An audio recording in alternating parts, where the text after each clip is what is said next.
Hi, David. How you doing? I'm very well, John. John, what's your view on this subject? Yeah, so I come from a place of white, middle-class, middle-aged male who, from the outside, probably doesn't seem very like I've got anything different or whatever, but I'm neurodivergent, and I learned that later on in life. And for me, learning that made a big difference, a really big difference. And yes. that during COVID, with a change in the way that we all worked, yes. one of the things that I did with a decreasing in tasking was to volunteer in the DEI space in my company. What that's done is not only open up kind of doors and my eyes to kind of more and more awareness, but it makes it also realise the kind of the change that I would want, that I imagine you would want legislators to pass and push. It's a really delicate thing, making change and making change happen.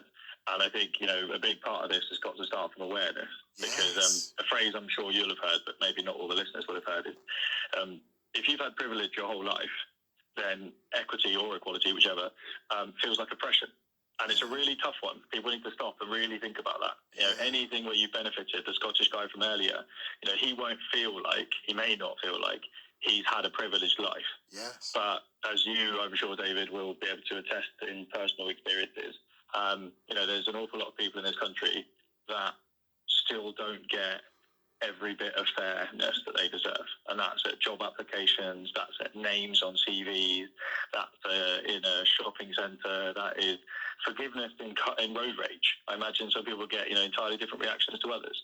So a big part of this awareness is to help people understand and be more empathetic, which is why the arts are so important. And the current government have done nothing but abuse them. So what I would like legislators to do is to look at that and look at how we protect as many groups as possible.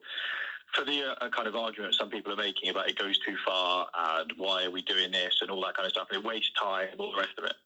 And a really key one that I'm assuming you're thinking about in your party, I know that Conservatives need to, even though it will scare them.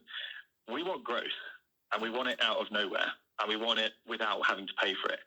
One of the ways you can do that for very, very cheap is inclusion.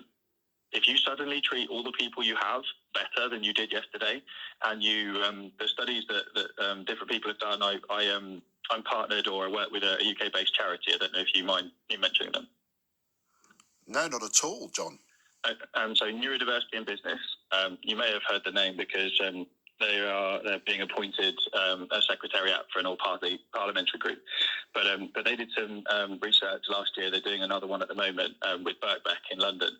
And that bit of research was about retention and recruitment of specifically neurodivergent people. But the theory is believed to apply to across lots of different types of people. And the biggest, most important thing for retention and recruitment was about task satisfaction. It wasn't about pay, wasn't about benefits. The three statistical important things were task satisfaction at over half. I think it was 51%. 16% of people said the primary reason for leaving or staying was the environment. So the office, the painting the walls for needless money, actually feeling like your company cares about you and the type of person you are. And then the 15%, which was the third statistical relevant thing, was about the line manager, about the boss. Ultimately, we've got to focus on, helping people do the things they like doing and the things that we make money from them doing and the things that they are able to do well. And, building teams well, diverse teams well, they perform better, they think better, they're more creative, they're more profitable. And we need to apply that all across our schools, across our public sector, across our leadership teams.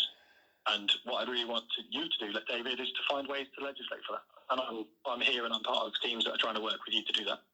Thank you so much, John, for calling. And what a great call, John.